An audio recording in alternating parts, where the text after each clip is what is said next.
Hello बच्चों, चलिए प्रश्न को पढ़ते हैं और समझते हैं। सिद्ध कीजिए कि x बराबर P Y plus Q comma Z बराबर आर वाई प्लस एस तथा x बराबर P dash Y plus Q dash comma Z बराबर R dash Y plus S dash रेखाएं परस्पर लंब हैं यदि P P dash plus R R dash बराबर एक और प्लस एक बराबर जीरो है। तो ये हमें बताना है। प्रश्न को हल करने से पहले प्रश्न के लिए मुख्य उदाहरण लिखेंगे। तो प्रश्न के लिए लिखते हैं मुख्य उदाहरण, जिसकी सहायता से इस प्रश्न को हल किया जाएगा। तो मुख्य उदाहरण में हम लंबवत का प्रतिबंध लिखने वाले हैं, जिसकी जानकारी हमें होना चाहिए। मैं लिख देता हूं, दो रेखाओं के लंबवत होने का प्रतिबंध। तो लंबवत का प्रतिबंध, यह शर्त भी आप बोल सकते हो। तो लंबवत का प्रतिबंध क्या होता है? यदि दोनों रेखाओं के दिक् अनुपात क्रमशः a1 b1 c1 और a2 b2 c2 है, तो क्या याद रखना है आपको? a1 a2 plus b1 b2 plus c1 c2 ये किसके बराबर होगा? जीरो के बराबर होगा। तो ये दो रेखाओं के लंबवत होने का प्रतिबंध यहाँ पर मैंने लिख दिया है। अब यहाँ से हम इस प्रश्न को हल करने वाले हैं। तो प्रश्न को हल करते हैं। देखिए, यहाँ से हम लिखते हैं पहली रेखा। तो पहली रेखा क्या किस रूप में दी गई है हमें? पहली रेखा दी गई है हमें x बराबर पी वाई प्लस क्यू और कॉमा z बराबर आर वाई प्लस एस, ये दिया गया है। यहाँ से देखिए, दोनों में से आप y का मान निकाल सकते हैं। यहाँ से अगर y का मान निकालेंगे तो क्या आएगा? ये माना जाएगा आपका x माइनस का q और बटे में कितना आ जाएगा? p और बराबर हो जाएगा y के। कॉमा यहाँ से भी आप y का मान निकाल सकते हैं। तो ये होगा z माइनस एस और बटे में कितना होगा? r बराबर कितना हो जाएगा? y के बराबर। तो यहाँ पर हम कह सकते हैं कि रेखा का समीकरण क्या हो जाएगा हमारे पास? अतः रेखा का समीकरण हो जाएगा x माइनस का q बटा p बराबर किसके होगा? y के, और बराबर हो जाएगा z माइनस एस और बटे में कितना है? r। तो ये हमारे पास रेखा का समीकरण आ गया है। तो हम कह सकते हैं कि रेखा के दिक् अनुपात, तो रेखा के दिक् अनुपात में यहां से लिख देता हूं। देखिए, रेखा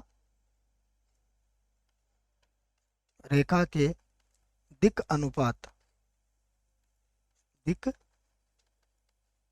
अनुपात हमें पता है रेखा के दिक् अनुपात क्या होंगे? जो ये बटे की संख्या है बच्चों। तो रेखा के दिक् अनुपात क्या होंगे? p y के बटे में कितना है? एक, और z माइनस एस बटा r है, तो ये इसके दिक् अनुपात हो जाएंगे r। ये हमें पता है कि x माइनस क्यू, और ये अगर y माइनस जीरो कहेंगे आप इसको, और इससे z माइनस एस बटा r होंगे। तो ये जो बटे वाली संख्या होती है बच्चों, ये इसके रेखा के दिक् अनुपात होते हैं। व्यापक रूप चाहो तो मैं आपको बना के बता देता हूँ। देखो, व्यापक रूप को हम यहाँ समझ लेते हैं। यहाँ पर देखिए, हम जानते हैं कि x माइनस एक्स वन बटा ए, ये रेखा का व्यापक रूप लिख रहा हूँ मैं कार्तीय रूप में, y माइनस वाई वन बटा बी और बराबर होता है z माइनस जेड वन बटा सी। तो यहाँ पर जो ये ए बी सी होते हैं, ये रेखा के दिक् अनुपात होते हैं, और x1 y1 z1 रेखा इन बिंदुओं से गुजरती है, इस बिंदु से गुजरती है। तो रेखा के दिक् अनुपात मैंने लिख लिए हैं।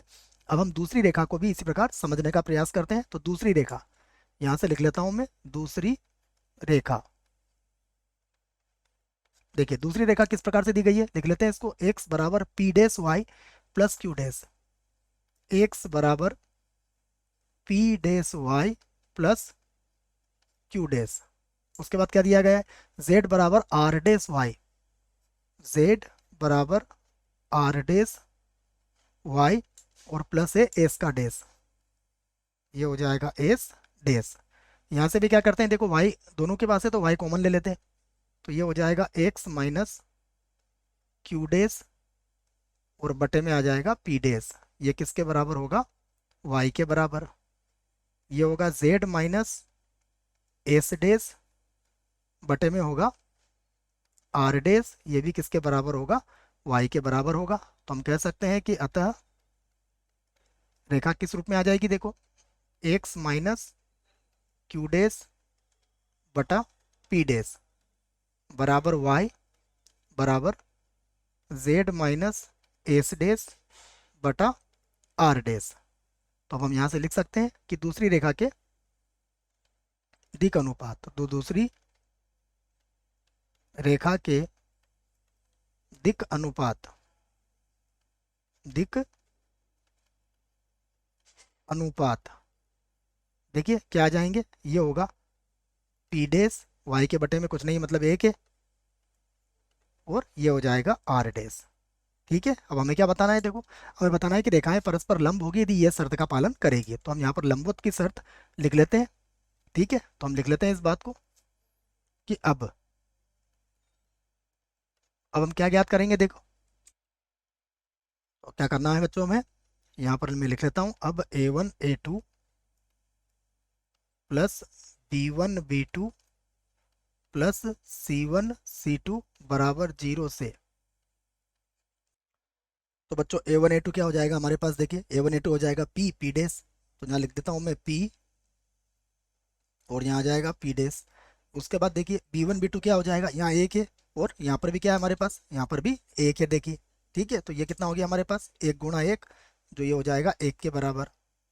उसके बाद R और R डेस, तो प्लस लिख देंगे हम R डेस बराबर हो जाएगा 0, और हमें यही सिद्ध करना था, तो यहाँ लिख सकते हो आप सिद्ध, सिद्ध हुआ। आशा करता हूँ बच्चों प्रश्न का उत्तर समझ में आया होगा। धन्यवाद।